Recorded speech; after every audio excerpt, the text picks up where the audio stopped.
ada satu kearifan namanya hidup itu apa? Hidup itu adalah cari sebanyak mungkin supaya hidup itu tidak tergantung pada banyak hal. Jika misalnya cara berpikir orang-orang modern itu sebenarnya banyak orang-orang ilmuwan yang nggak ngagumi Amerika. Bukan karena angkuh ndak. Untuk mempertahankan kebesaran negara sebesar itu, kebutuhan listriknya besar, kebutuhan tentaranya besar, kebutuhan apa? Sementara negara kayak Venezuela atau Swiss kebutuhannya ada banyak. Pertanyaannya, yang tergantung dengan banyak hal sama yang tidak tergantung banyak hal, itu pinter mana? Kalau dibalik pertanyaannya gitu, negara-negara maju itu tidak keren kalau dibalik pertanyaannya. Orang yang untuk mempertahankan eksistensinya banyak, butuh banyak hal, dengan yang tidak butuh banyak hal, itu pinter mana? Orang yang bahagianya nunggu jadi dokter, nunggu jadi kiai besar, kiai viral, dengan orang yang bahagia cukup dengan ngopi, itu pinter mana? Tapi kalau dibalik pertanyaannya, orang yang tahunya nikmat hanya kopi dengan nikmat yang banyak, pinter mana? Makanya Mbah Mun itu kalau guyon itu lucu. Aku iku sakake ambek wong desa sing mlebu swarga. Saya dulu eskal mlebu swarga kok disakeni. Akhirnya beliau memberi penjelasan. Wong desa iku roe pakanan enak, iku mau kopi mbek uduk. Lah swarga iku mau nuruti sing dikarepno. Akhirnya semua mangan wis ngopi, nguduk, ngopi wong ora roh pakanan liyane ku ora roh. Nasi mandi ya ora roh, pizza ya ora roh apa-apa. Terus saya bilang, wah lah niku nak nganti selera tentang wanita cantik. Iku juga sederhana. Rodok pesek ya wis cantik, rodok ireng ya wis. Apa bidadarinya seperti itu karena saking enggak pengalamannya. Jadi surga itu kan nuruti apa yang diinginkan. Kira-kira keinginan orang kampung kalau di surga itu apa coba? Makanan apa coba? Ya, nak senengnya ketemel gemblong gitu. Artinya malaikat lebih suka nangani surganya orang-orang kampung di Bang Pak Rektor. Ini sudah ribet ini. Makanan apa saja sudah dicoba. Ya. Terus kalau di mall tahu orang macam-macam, seleranya macam-macam pasti. Enak mana kalau sampean jadi malaikat pelayan surga? Suka ngelayani orang kampung apa yang orang kota? Orang kampung kan?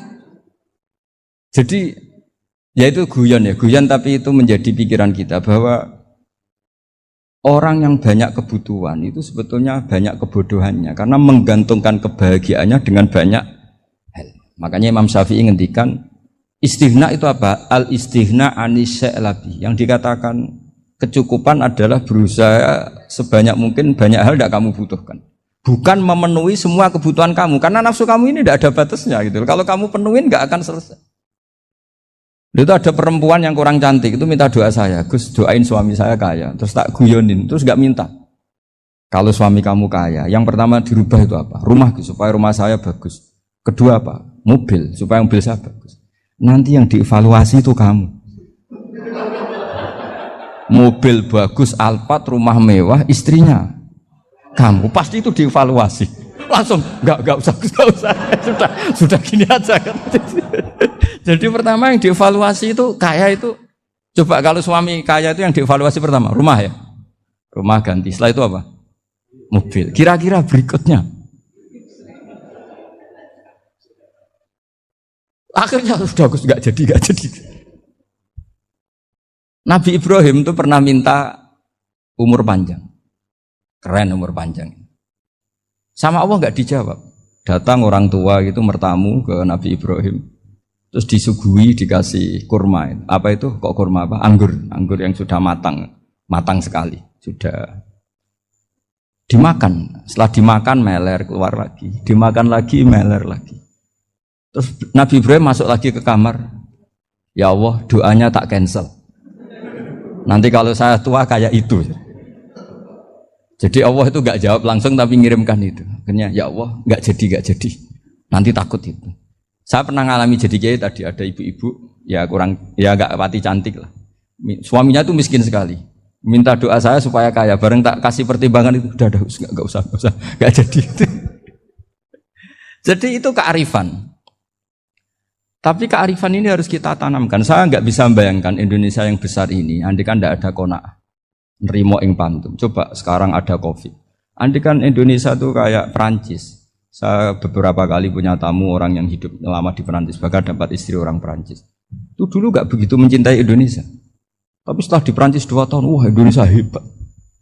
Di Perancis itu kata dia kalau cerita, semua kebutuhan masyarakat itu dibebankan ke negara. Apa saja minta negara, apa saja nyoal negara. Sementara Indonesia, coba kalau Indonesia mengalami seperti ini kok tidak ada konaan, rimo ing pantum, bisa kios Indonesia. Orang miskin nyalahkan negara, kelaparan nyalahkan negara, apa saja. Tapi barokahnya dididik kiai, jogeman nyalahno wong liya. Urip romo ing pandum, diame. Sampai gak ngerti kalau Covid. Banyak tuh orang-orang kampung itu, orang lugu-lugu itu. Mbah niki saking Covid, salam ning Covid, muga-muga umure panjang. Dikira Covid itu nama orang yang ahli sosial itu. Mbah niki dana saking Covid. Matur nuwun sampekno salamku, muga-muga umur panjang. Bingung kan yang nganterin ini. Ini gimana yang mau menjelaskan? Memang enggak paham. Ribet kan. Tapi saya pastikan bahwa dengan keadaan seperti ini kita bahagia, kita stabil, itu jelas barokahnya kalimat tadi, moto tadi atau pegangan hidup tadi. Makanya disebut al-ibarat qutun li ailatil mustami'in. Bahwa redaksi atau kata-kata atau pegangan atau filosofi hidup, apalah namanya itu adalah penyemangat. Penyemangat. Karena kata-kata ini memang luar biasa. Ketika sahabat perang demi kebenaran, zaman itu ya pasti benar karena yang dibela Nabi. Dulu itu kan enak zaman Nabi, yang dibela mesti benarnya, musuhnya mesti salahnya. Sehingga dulu itu memang harus tegas. Kalau sekarang mau tegas gimana? Yang kamu bela tidak mesti benar, musuhnya tidak mesti salah. Ribet kan kalau misalnya saya tukaran sama Pak Rektor, kamu mau bela mana kan bingung. Saya tidak mesti benar, saya tidak Nabi. Pak Rektor apalagi nggak mesti benar lagi kan? Ribet kan? Jadi kalau kita mau perang sekarang itu mau pede gimana? Enggak. Makanya banyak ulama sekarang tuh mau tegas tuh enggak berani karena ya banyak hal yang abu-abu lah wilayahnya, misalnya pilihan presiden atau pilihan bupati, pilihan menteri. Kamu mati-matian bela itu. Yang kamu bela tidak mesti benar, musuh kamu tidak mesti salah. Misalnya pilihan bupati. Wah ini kabupaten ini baik kalau bupatinya ini, yang satu bilang ini, terus tim suksesnya kamu tanya, kamu yakin? Ya enggak juga. Lah kenapa semangat? Kan saya botohnya, paling alasannya ya itu aja, bukan yang lain. Beda dengan zaman Nabi, nabinya mesti benar, Abu Jahalnya mesti salah, kan enak aturan mainnya jelas. Singkat cerita dalam perang itu banyak sahabat yang ngalami luka, ngalami apa gitu.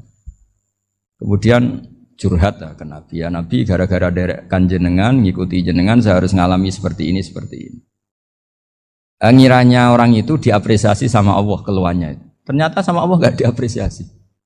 Malah diturunkan ayat intakunu ta'lamuna fa innahum ya'lamuna kama ta'lamun wa tarjuna minallah ma'ala yarjun. Kalau kamu sakit karena perang, orang-orang kafir itu ya sakit. Itu saja berani padahal demi kekafiran. Wa tarjuna minallah ma'ala yarjun. Padahal kamu punya nilai lebih yaitu berharap kepada Allah yang mereka tidak punya. Saya jadi kiai itu ya kadang mangkel. Karena yang benci ya benci, yang seneng itu ngel-ngel loh kayak Pak Bejo. Jadi semuanya ribet.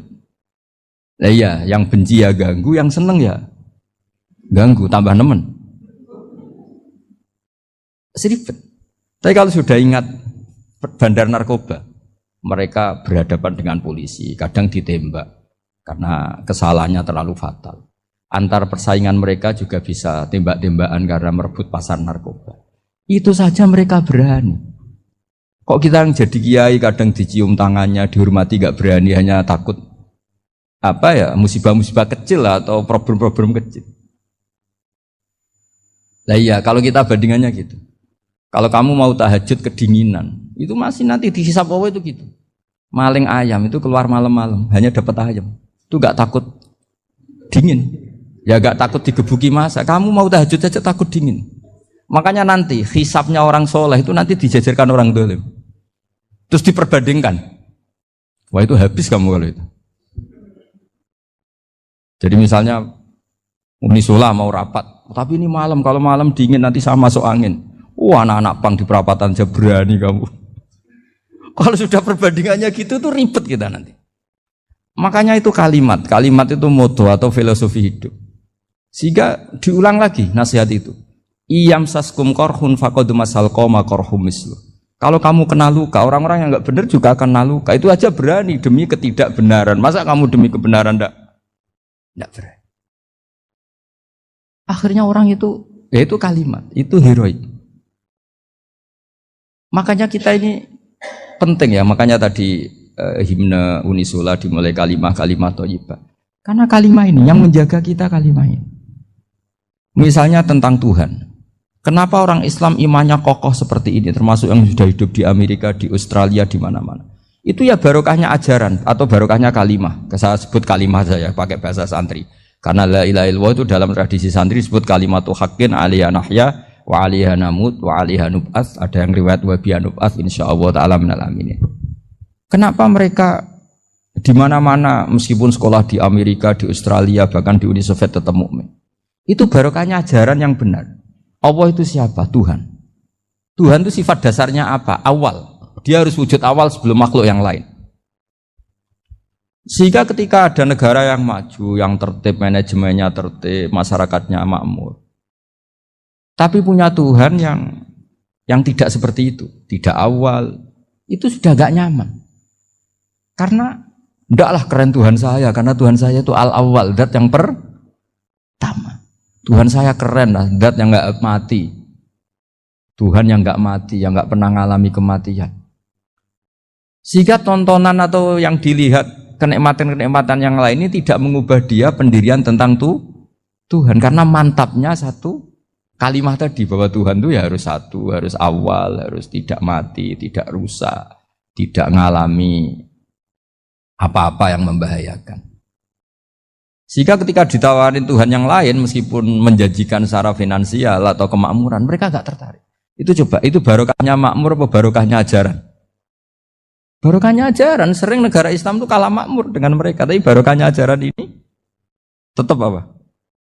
Tetap Islam. Makanya Nabi Ibrahim, Nabi yang sukses bikin wa ja'alaha kalimatam baqiyatan fi. Di antara tugas suci Nabi Ibrahim dan semua Nabi adalah wa ja'alaha kalimatam baqiyatan fi aqibi. Nabi Ibrahim itu Nabi yang diberi gelar Allah. Dia adalah Nabi yang menjadikan kalimat tauhid itu kalimat yang abadi.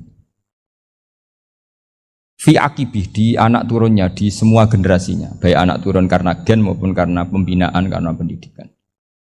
Ini penting sekali saya utarakan karena apa? Satu kehidupan itu sebenarnya digerakkan oleh kata-kata, oleh moto kalau bahasa modern. Sehingga banyak ulama mengatakan al-ibarat kutun li'ailatil mustami'in, bahwa redaksi atau moto atau pegangan hidup itu penggerak kehidupan. Sehingga sebetulnya manusia itu digerakkan oleh kalimah-kalimah itu, oleh moto-moto itu, oleh prinsip-prinsip hidup itu. Misalnya orang Palestina itu tiap hari ke pasar gitu. Mereka ke laut gitu. Ditanya, kenapa tidak takut tembak Israel? Jawabannya lucu. Kena tembak ya mati, enggak makan ya mati. Enggak kerja ya mati. Ya sudah, sama-sama mati ya mendingan aktivitas normal.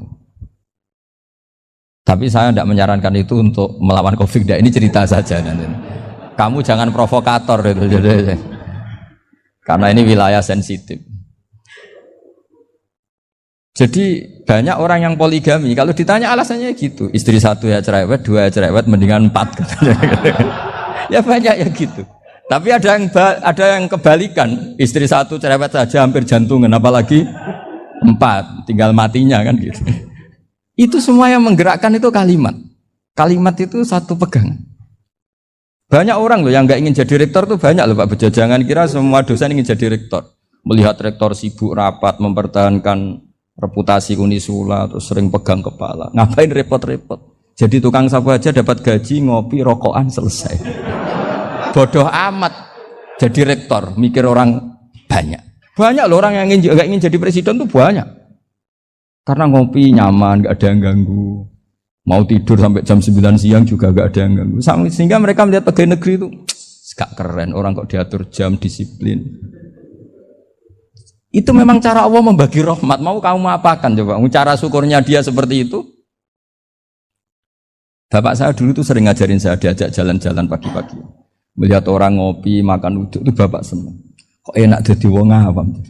Ngene esuk-esuk nyemak bocah kesel kabeh kono enak ngopi rokokan. Bapak kadang iri sama orang awam itu iri. Sudah gitu berharap masuk surga kan enak sudah gitu. Tahu-tahu mati, tidak tahu ke surga apa ke neraka ya tidak tahu. Jadi nah, orang dulu itu orang yang bisa mensederhanakan dunia. Sehingga ya sudah cara bahagia. Makanya saya alhamdulillah saya ini kerjasama sama UII sama beberapa kampus. Memang amdan itu sengaja. Kampus itu ya punya sistem yang nggak bisa mewakili sistem kiai. Kiai juga punya sistem yang nggak terwakili oleh kampus juga sebaliknya saling melengkapi. Saya sering ketemu rektor UII, rektor kampus-kampus Islam. Mereka cerita, Gus pendidikan pondok harusnya dimodernkan gini-gini. Saya bilang, kalau pondok modern kayak kampus itu nanti saya ketemu Allah tidak bisa jawab. Kenapa Gus? Saya beri contoh gini. Kalau misalnya perempuan perawan lah atau apa saja, namanya perempuan, mau tanya tentang menstruasi atau haid. Kalau semuanya sistem kampus, dia harus kuliah dulu. Registrasi dulu, kuliah dulu, bayar dulu. Dan dapat jawabannya nunggu mata kuliah pas itu. Bandingkan kalau sistem pondok, saya tuh sering ke pasar sama anak saya dicegat sama ibu-ibu. Gus, anak saya ngalami gini-gini, keluar darah terus menerus, nggak 6 hari tapi 1 bulan penuh. Itu hukumnya apa Gus ya? Nanti saya mau sowan ke jenengan. Nggak usah sowan di sini aja. Ya sudah. Sebelum mengeluarkan darah yang rutin seperti itu biasanya haidnya berapa hari? 6 hari ya sudah ikut yang 6 hari, yang lainnya istighatsah. Ngoten tok Gus, ya udah ya. Begitu terus di masalah udhiyah. Ya coba kalau semuanya pakai sistem kampus, daftar dulu, bayar dulu. Jadi ini nggak ada jawabannya, nunggu mata kuliah itu. Baru dapat jawaban, itu biasa nggak sholat bertahun-tahun karena belum ada jawaban tentang itu. Ya itu kalau misalnya orang mati, tahunya cara apa memulasara jenazah itu nunggu kuliah dulu, pas mata pelajaran itu dulu, baru menangani orang mati. Berarti orang mati itu tergeledak semua. Tapi kalau kiai kan enggak. Kesini orang mati terbakar, kalau dimandiin malah badannya copot-copot, itu gimana hukumnya? Ini ada orang mati Gus Kendat, ini disolati apa enggak? Ada orang mati apa itu oplosan itu disolati enggak? So sering ditanya gitu. Gak usah registrasi Pak Rektor, gak usah registrasi, gak usah daftar, gak usah seminar. Makanya kalau orang kampus wani kiai itu ya kualat tenang gitu, karena ini yang on time. Tapi pondok seperti saya ya ikrar seikrar-ikrarnya pentingnya kampus karena melatih efisiensi waktu, disiplin, tata kelola manajemen sehingga kita ya hormat. Tapi tadi kita harus saling melengkapi sehingga saya tunjukkan ke publik bahwa saya hormat sekali sama polisi, sama tentara. Coba kita bisa apa ngadepi bandar narkoba kalau enggak polisi? Bisa apa coba menjaga NKRI kalau enggak tentara? Begitu juga ya sudahlah kita memang fa inna yadallahi ma'al jamaah, kita berkah itu kalau bersama-sama. Enggak bisa kita sendiri. Nah lalu orang kayak saya itu ya beberapa kali sebetulnya saya itu ditawanin jadi doktor honoris causa apa. Kekhawatiran saya satu Pak Bejo. Takut pas gak punya uang, itu dokter gak ada duit kan gak pantas gitu. Jadi repot gitu, daripada beban lah sudah lah, gak usah dokter. Jadi kalau gak punya uang ya pantas, terus kalau ngebis ya pantas. Suatu saat kalau mati gak ada yang hadir ya pantas, enggak dokter gitu. Kalau sudah dokter kok masuk neraka, kayaknya apalagi rektor kampus Islam kok masuk neraka itu kan kok kayak agak pas itu.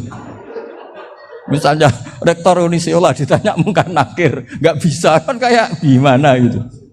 Makanya harus sering ngaji saya supaya nggak malu di depan mungkar nakir. Masa rektor ditanya mungkar nakir nggak bisa. Harus berani bentak. Ini saya rektor loh Pak mungkar nakir. Masa. Kalau wali-wali dulu berani. Masyhur di cerita wali-wali ditanya marabbuka manabuka. Saya ini guru tauhid. Kok kamu tanya marabbuka manabuka yang ngotok? Kamu tidak pernah ngaji, enak aja tanya. Jadi wali-wali itu ya rileks ngadepi mungkin. Saya yakin rileks wali di Bang Pak Rektor. Saya yakin itu. Karena wali itu lebih dekat. Tapi ini kesalahan yang tidak maksiat. Insya Allah dimaafkan Allah Subhanahu Wa Taala ini karena kesalahan itu ada dua, ada kesalahan yang maksiat, ada kesalahan yang tidak maksiat. Saya punya komitmen terhadap agama ini.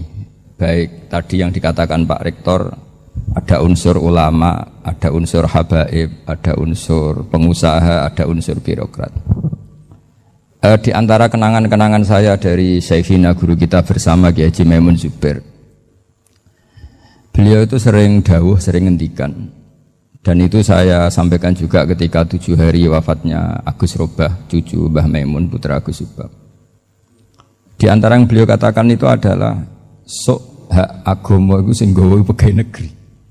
Itu berkali-kali beliau ngendikan gitu. Ya saya agak bantah. Lah kalau santri, Bah, ya santri karuan mesti gawe agama, tapi sok ben sing gawe pegawai negeri. Setelah saya jadi kiai dan penelitian, saya itu berkali-kali didatangi dokter, tentara, juga polisi. Mereka sering bilang gini, "Gus, saya ini dokter negeri. Saya ke NTT, ke Papua, karena saya muslim, berkebutuhan Islam, maka dibikinkan musola, dibikinkan masjid. Kalau kiai tidak bisa, bikin sendiri urunan, mau narik siapa? Gitu. Mau narik tarikan di jalan yang mau nyumbang siapa? Tapi kalau kebutuhan negara, karena tugas negara, ya difasilitasi negara, dan tidak dianggap misionaris karena negara. Begitu juga di beberapa negara yang non-muslim kayak di Argentina, di Venezuela, itu ada masjid, ada kajian Islam ya karena duta besar, dan itu aparat negara. Disinilah kearifan para ulama berkoalisi dengan umarok dengan makna yang positif bahwa agama ini harus ditopang umarok, sistem negara. Tentu di situ ada tentara, ada polisi, ada macam-macam. Kita sebagai kiai juga enggak berdaya di depan para bandar narkoba apa-apa kalau enggak ada BNN. Kita mau apa dengan korupsi kalau enggak ada KPK. Sehingga kearifan para guru-guru kita, mulai Mbah Maimun, bapak saya sendiri, NU, Muhammadiyah, semua ormas-ormas Islam itu pasti maulah kerjasama. Karena kita siapa kalau enggak kerjasama. Dan di antara pesan Rasulullah SAW adalah yaduwahi ma'al jamaah. Jadi apa ya, kebersamaan itu sudah berkah. Fa inna yadallahi ma'al jamaah. Jadi berkah. Lalu kenapa saya kalau ngaji bawa kitab? Ini agak sebetulnya itu lazim. Lazim itu suatu yang harus. Tapi karena kelamaan mubalek itu tidak pakai kitab. Seakan-akan bawa kitab itu yang aneh. Sebenarnya aneh mereka. Karena begini logika simpelnya ya. Umat Nabi ini berhak dapat apa coba? Berhak dapat warisan yang paling luhur, paling hebat, paling jernih. Apa itu Quran dan hadis? Pertanyaannya, siapa yang paling punya hak otoritatif untuk menerangkan Quran hadis? Ulama. Ulama yang mana? Ya yang kapabel, yang sudah diakui dunia kayak Imam Ghazali, Imam Bukhari, Imam Syafi'i. Artinya kalau kita tidak pakai materi itu ulama mendapat pikiran kita, bukan mendapat pikiran mereka. Saya ulang lagi, kalau kita tidak pakai materi yang otentik, yang orisinil, umat ini mendapat pikiran kita, bukan pikiran mereka. Maka saya berusaha supaya teman-teman atau semua umat Islam dapat pikiran-pikirannya Imam Ghazali, pikiran-pikiran Imam Bukhari, pikiran-pikiran Abdul Qasim Al-Junaidi, kejernian-kejernian Abu Yazid Al-Bustami. Kejernian itu diantaranya adalah misalnya makalah yang menurut saya itu makalah yang super. Jadi untuk ngadepi krisis karena COVID atau karena apalah, itu lama dulu sederhana sekali. Beliau punya rumus yang mungkin jarang didengungkan orang, tapi saya akan kampanye rumus ini. Al-istighna, haqiqatul istighna, itu adalah al-istighna anis syai' labihi. Jadi pemenuhan kebutuhan yang sebenarnya adalah kita berusaha menghindari sebanyak mungkin kebutuhan yang sekunder, yang enggak penting. Bukan memenuhi semua yang kita inginkan. Jadi misalnya begini ya, kalau kita lapar, itu keinginan kita itu makan enak apa asal makan? Tentu jawabannya asal makan yang sehat. Tapi kalau nuruti nafsu kita, makannya yang enak, teman makan ya enak. Terus di warung yang favorit. Ini kan satu kebodohan. Kenapa untuk makan saja butuh definisi sekian banyak? Yang kita harus kecewa, warung favoritnya bisa sudah tutup. Atau kita ke sana harus macet. Ribet. Yang benar-benar arif dan bijaksana itu adalah al-istighna anisya. Sesuatu yang tidak mendesak itu jangan jadikan kebutuhan. Sehingga kalau kita puasa misalnya, semua makanan itu enak karena kita sangat lapar. Sehingga Abul Qasim Al-Junaidi ketika ditanya, ma'idamu to'am, lauk makanan itu apa? Jawabannya lucu, alju, lapar. Kalau kamu lapar ya semuanya enak. Ini sudah mulai hilang. Kita bilang makan enak itu ya sate, ya gulai, ya pizza yang kita senang. Akhirnya apa? Untuk nikmati nikmatnya Allah itu kita jadi ribet. Apalagi yang orang-orang fasik harus ditemani perempuan yang tidak halal misalnya, atau harus ada ajudan, ribet. Nah pertanyaannya, orang yang ribet sama yang nggak ribet itu pinter mana? Pinter yang nggak ribet. Nah ini kearifan-kearifan yang mulai hilang. Lalu siapa yang bisa mewarisi itu? Ya ulama. Jadi ulama itu cara berpikir sebenarnya simple.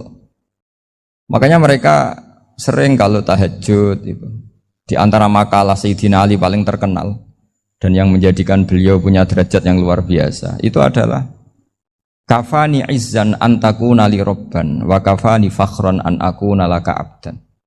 Ya Allah, saya ini sudah begitu mulia, begitu terhormat dan sangat-sangat terhormat karena yang menjadi Tuhan itu Engkau. Jadi rumus pertama itu karena menjadi Tuhan itu Engkau. Hanya Tuhan yang abadi, Tuhan yang pertama, hanya Tuhan yang al-awwal.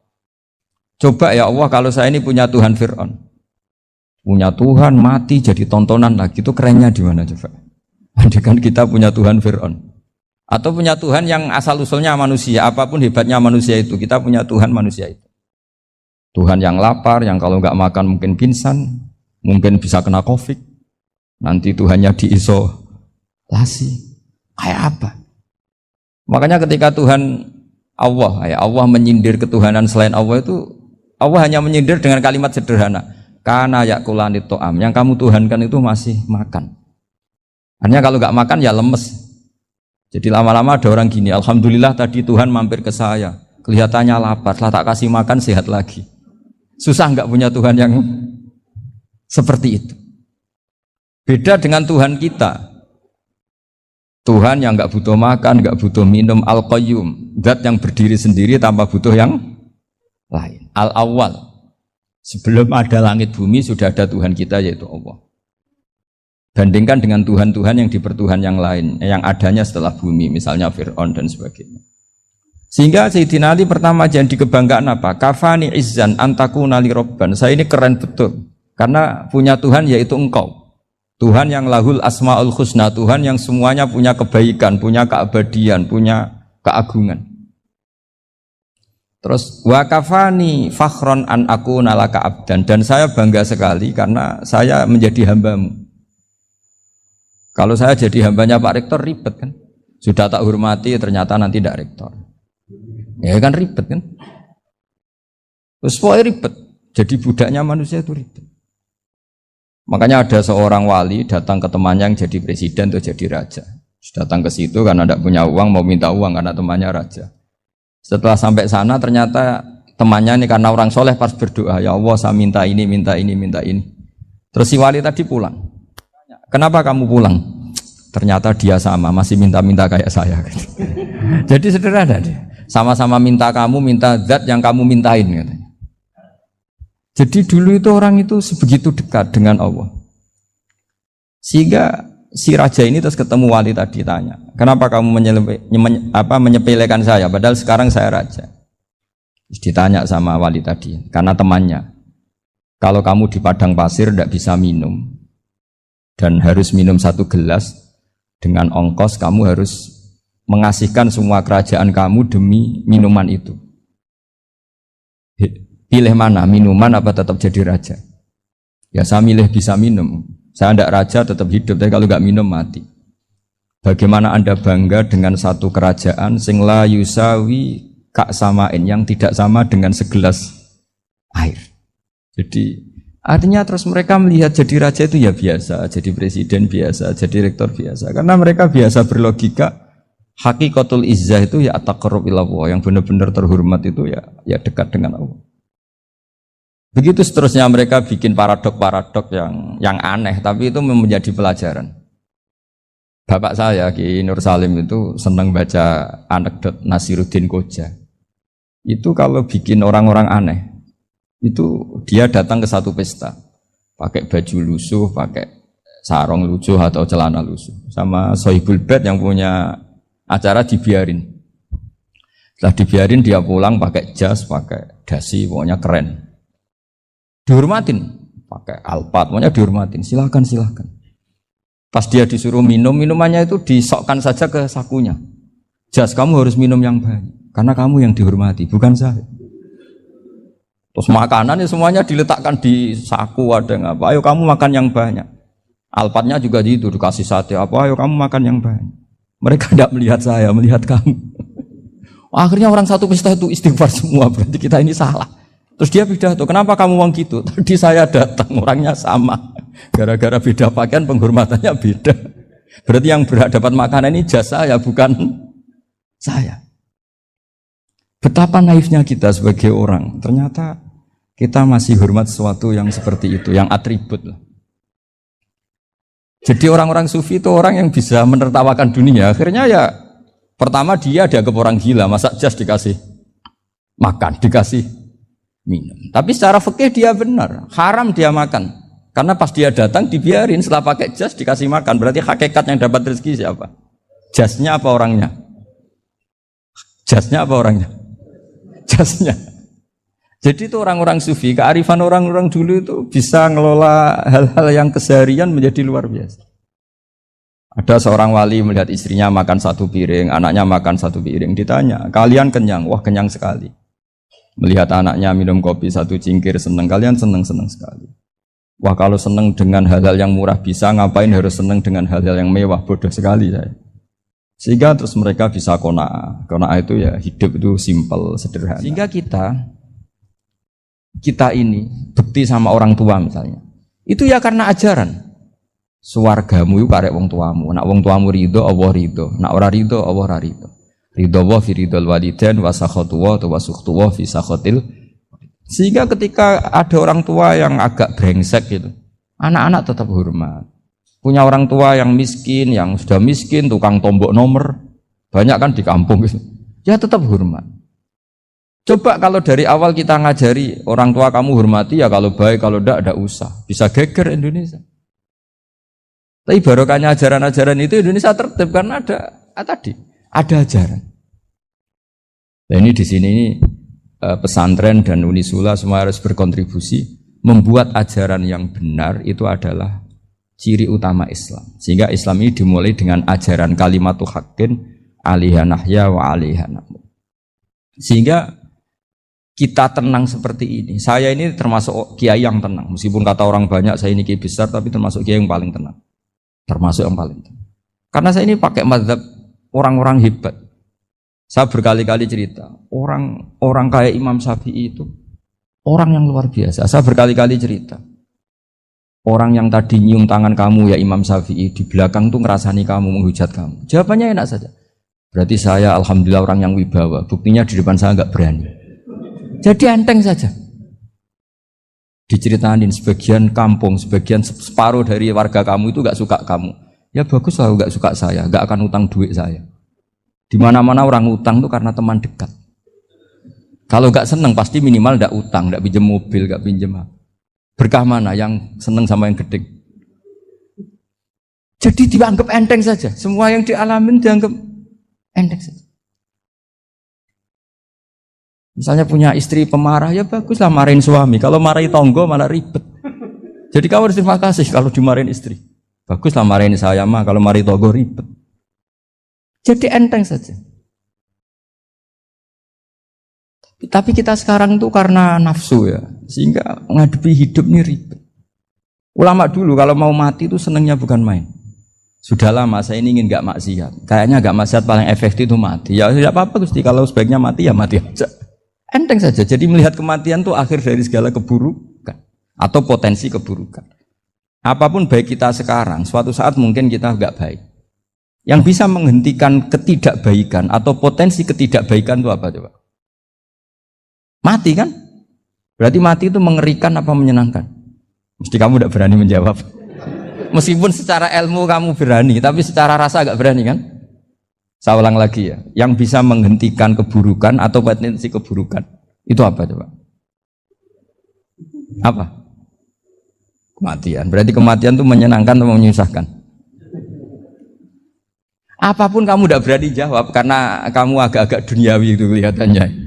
Tapi secara ilmu, kamu tahu kan kalau mati itu tidak buruk-buruk banget.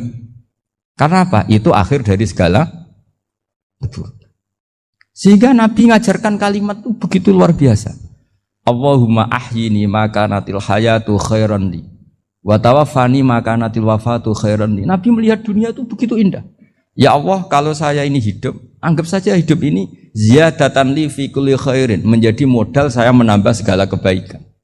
Jika suatu saat saya mati, anggap mawon rohatan li min kulli syarrin, itu akhir dari segala keburukan saya. Sehingga mati hidup ya baik karena di situ kita bisa berkontribusi beramal soleh. Mati juga baik karena mengakhiri segala keburukan. Nabi nate ngendikan lagi, ajaban li amril mukmini inna amrohu kullahu khair. Orang mukmin itu mengagumkan, semuanya baik. In asobathu na'ma syakara fakana khairan lah. Kalau baru dapat nikmat, dia syukur, maka itu baik. Wa in asobatu dharra sabara, kalau dapat masalah mereka sabar, itu juga baik. Sehingga orang mukmin dua sisinya pasti baik. Itu juga kalimat, maksudnya moto atau pegangan hidup. Nah, berikut ini saya beri contoh, ini kenangan saya, ini contoh terakhir. Masalah jadi orang terkenal maupun tidak. Di sini dicontohkan Imam Ghazali di halaman 367 di kitab saya 367. Juznya 3 di kitab Ihya Ulumuddin. Di sini beliau cerita betapa untuk menjaga ikhlas sebaiknya orang itu tidak terkenal, tidak syuhrah, tidak terkenal. Oke, itu kita sepakat ya, karena kalau terkenal mungkin orang dipaksa publik dengan tanda kutip untuk selalu berbuat baik, tapi karena jaim lah, jaga image atau apa. Tapi ketika dibalik pertanyaannya, kamu rela yang terkenal itu orang nggak benar, sementara yang orang benar itu nggak terkenal. Lalu masyarakat taunya yang tidak benar. Kalau pertanyaannya dibalik gitu, orang baik wajib terkenal enggak? Kalau pertanyaannya dibalik seperti itu, dokter yang benar tidak terkenal, yang malpraktek terkenal. Kamu ingin kondisi seperti itu? Gak ingin kan? Kampus yang bagus nggak terkenal, kampus yang bagus nggak terkenal, yang nggak bagus. Nah, artinya apa? Gara-gara olah kata, olah pikiran, ini logika jadi rubah. Lagi-lagi apa? Jawaban itu ada di kata-kata sebetulnya. Makanya bab-bab seperti ini tidak usahlah kita berdebat, berpolemik. Sebaiknya orang itu humul, menutup diri, apa sebaiknya orang terkenal, itu nggak perlu seperti itu. Sudah terserah Tuhan saja. Makanya saya mulai dulu ngaji sampai sekarang itu ya tidak punya punya ikon tertentu atau punya website tertentu, enggak. Sudah terserah pangeran. Saya juga enggak sok suci materialistik atau enggak, ya enggak mikir saya. Bukan apa-apa ya, karena saya ini kiai, jadi biasa urusannya sama Allah, enggak sama makhluk. Jadi pusing kalau sama sarah-sarahnya makhluk itu pusing ya. Meskipun rektor kalau nasihati saya pasti tidak saya terima, itu tetap makhluk, itu sudah ada ngefek kalau saya itu sudah ada itu. Bukan karena saya sombong, ya memang makhluk betul gitu, bukan. Cuma nasibnya bejo aja, tapi makhluk tetap makhluk. Saya beri contoh ya. Ini makalah yang ditulis Imam Ghazali. Ya, i'lam aslahakallah anna aslal jah wa intisarus sayyid atau sayyidi wal istihar. Wa huwa mazmum itu. Balil mahmudu al-khumulu illa man syaharahu wa ta'ala linasri dini min ghairi takallufi talabi syuhrati minhu.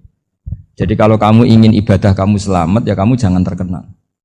Tapi resikonya adalah kalau kebaikan itu tidak terkenal, maka agak dikenali. Kalau agak dikenali berarti masyarakat hanya punya percontohan yang tidak baik, karena yang baik tidak terkenal. Jadi itulah ulama-ulama dulu. Jadi apa-apa itu dibanding-bandingkan. Kemudian nanti kelihatan, jawabannya itu kelihatan. Jadi ulama dulu itu biasa ngarang misalnya afatun nikah, sisi negatifnya nikah, harus ngurmat istri, harus macam-macam, kalau terlantar itu ya dosa. Seperti tadi Pak Marsudi cerita Kalau orang ngapalkan Quran itu takut lupa. Kalau lupa itu jadi dosa. Pertanyaannya, kalau semua orang takut lupa, takut dosa, semua orang nggak hafal Quran karena potongan-potongan lupa. Cara berpikir tidak seperti itu. Kalau berpikir ya namanya hafalan ya inginnya hafal, kan nggak ingin lupa. Lah nanti kalau takdirnya lupa karena hal-hal yang dimaklumi oleh syariat itu nggak yang termasuk dosa. Yang dosa itu lupa takliwiri udhrin syar'iyyin, lupa yang tidak ada sebab yang apa? Syar'i. Tapi lupa bawaan EQ-nya tidak bagus, lupa bawaan sering dibentak. Oh, itu nggak masalah karena bawaannya orang tertekan itu ya lupa. Coba kamu hafal Quran, terus punya kredit jatuh tempo, pas hari itu aku yakin nggak cerdas sudah. Itu bawaannya orang tertekan itu pasti lupa. Jadi ya saya teruskan ya. Jadi terus ada makalah yang sangat bagus sekali tentang itu. Saya baca ya. Wa yadullu ala dzalika anna Allah azza wa jalla amaral anbiya'a bi idharil amali lil iktida wa khassahum bi mansibin nubuwah. Wa la yajuzu ayyudhanna bihim annahum khurrimu afdhalal amalen. Jadi orang yang terlalu mendewa-dewakan khumul itu menutup diri. Oke, itu baik karena dengan khumul, dengan menutup diri Anda tidak riya, Anda tidak pamer. Tapi kata Imam Ghazali, kamu juga harus ingat di antara syaratnya Nabi itu harus mengumumkan kalau beliau itu seorang Nabi. Harus memaklumatkan kalau beliau seorang Nabi supaya bisa diikuti. Caranya sholat harus diumumkan sehingga Nabi itu mengatakan harus jamaah. Karena dengan cara jamaah itu bisa shollu kama ra'aitumuni usolli. Coba kalau Nabi sholatnya nggak diperlihatkan, kamu harus sholat yang benar. Caranya gimana ya Rasulullah? Itu rahasia. Bingung nggak kira-kira? Bingung nggak? Ya misalnya amal rahasia selalu lebih baik. Terus ada pertanyaan, Nabi ngendikan kamu sholat yang benar. Caranya gimana Nabi? Ya itu rahasia. Terus gimana coba? Tapi Nabi ngendikan apa? Shollu kama ra'aitumuni usolli. Ya sudah kamu sholat, niru saya sholat. Berarti Nabi sholatnya diperlihatkan apa disembunyikan? Diperlihatkan. Jadi begitu juga saya berkali-kali bilang, orang tahu kalau itu bidan ya berdasar tulisan itu bidan. Tahu kalau itu dokter gigi ya itu dokter gigi. Jangan sampai gara-gara tidak ada tulisan mau beli alat bangunan di dokter gigi, mau periksa gigi di toko bangunan. Gara-gara apa? Nggak ada maklumat. Nah, di sini ulama-ulama selalu memaklumatkan dirinya. Termasuk Imam Ghazali ketika ngarang kitab dinamai Ihya Ulumuddin, bahwa kitab ini bisa menghidupkan ilmu-ilmu agama yang mulai hilang. Begitu seterusnya. Jadi ini ngaji ya. Jadi orang itu harus ngerti. Jadi jangan nuruti emosi sendiri atau logika sendiri. Bahwa saya suka humul, ya monggo. Agama Islam menyediakan sarana itu. Uzlah itu ya punya sisi kebaikannya sendiri. Tapi syuhrah terkenal asal tidak nuruti nafsu juga punya sisi kebaikannya sendiri. Setidaknya umat ini punya satu master kebaikan yang mudah diakses. Tapi tadi saya ulang lagi, jangan karena hadzun nafsi, jangan karena kepentingan pribadi. Makanya di sini disebutkan wa yadullu ala dzalika ay ala syuhrah anna Allah taala amaral anbiya bi idharil amal lil iktida.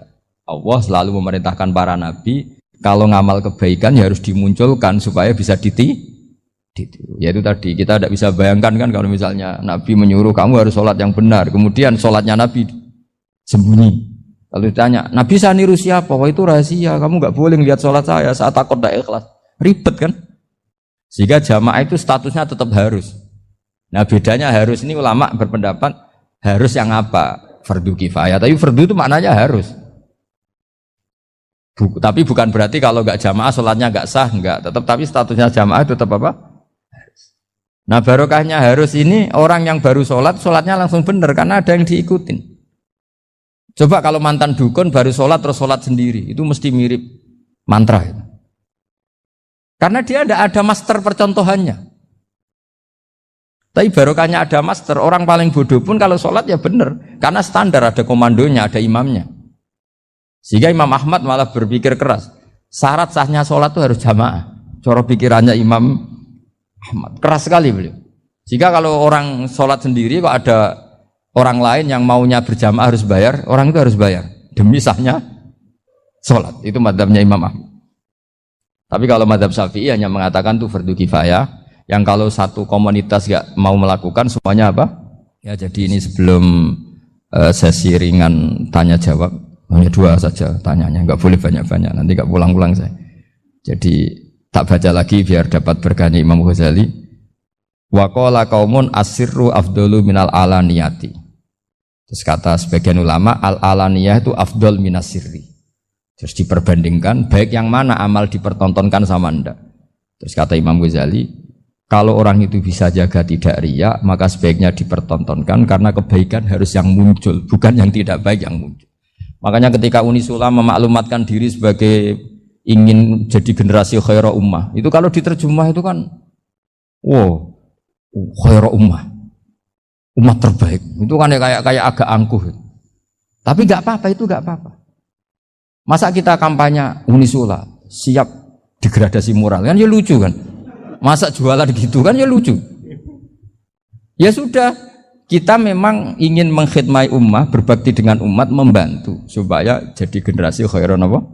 Tidak apa-apa, dimaklumatkan supaya dengan itu umat punya sarana. Oh kalau ingin jadi khairah ummah, kuliah di sini.